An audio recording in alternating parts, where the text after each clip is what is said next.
খবরদার গণিত আমার দূরে যা ধরবো না আমার শরীরে খেলা শুনবা উঠছি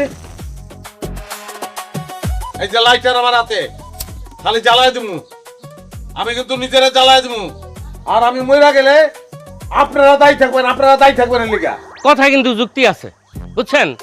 কিন্তু মামলা তো করছে তোর বউ পুলিশদের তো কোনো দোষ নাই আসামি ধরা তাদের দায়িত্ব কর্তব্য একজনের নামে মামলা করলেই তো অপরাধী হয়ে যায় না আমি যৌতুক নিচ্ছি কিনা আর যৌতুকের লোকে বউরে মারছি কিনা এটা তদন্ত করে তারপর দেহ আরে ভাই রে এটা ধর্তব্য অপরাধ মামলা হওয়ার সাথে সাথে আসামি গ্রেপ্তার করা আমাদের দায়িত্ব এটা আপনাকে মজাল এটা তো আমি জানি না কিছু এর আইনের মাইক আছে এটা আপনারা বুঝবেন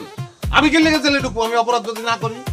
আর আমার যে ঘরের থেকে নিয়ে দেবেন নিয়ে রাখবেন কই আর তো ঢুকাইবেন কয়লা ঘরে তো আমি খাটে ঘুমাই অনেকে খাট দিবেন আমারে হ্যাঁ আমার জাতিম আছে জাতিম দিবেন তো না এগুলা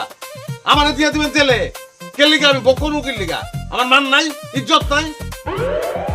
আমার মান ইজ্জত তো চলে যাবো আরে ভাই আপনি যদি অপরাধী নাই হন তাহলে আইনই আপনাকে মুক্ত করে দেবে মাঝখান দিয়ে আমার মান ইজ্জত যাইবো আমার টাকা পয়সা খরচ হইবো হ্যাঁ এই ক্ষতিপূরণ কি আপনি দিবেন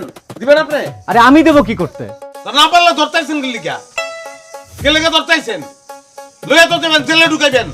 3 মাস 4 মাস 6 মাস 1 বছর হইতে পারে আমি জেল খাটতে পারি হ্যাঁ তারপর প্রমাণিত হইলো যে আমি নির্দোষ লাভটা কি হইলো মাঝখান থেকে আমার যে মানিজ্জত গেল আমার টাকা পয়সা গেল এগুলো কেরা দিব আমারে হ্যাঁ পারবেন এগুলো ফেরত দিতে যদি ফেরত দিতে পারেন তাইলে স্ট্যাম্প আনেন স্ট্যাম্পে লিখিত দেন হ্যাঁ মানিজ্জত ফেরত দেবো টাকা পয়সা যা কিছু হইতে সব ক্ষতিপূরণ দিব আপনার লোক আমি চলে যাবো অসুবিধা নাই আমার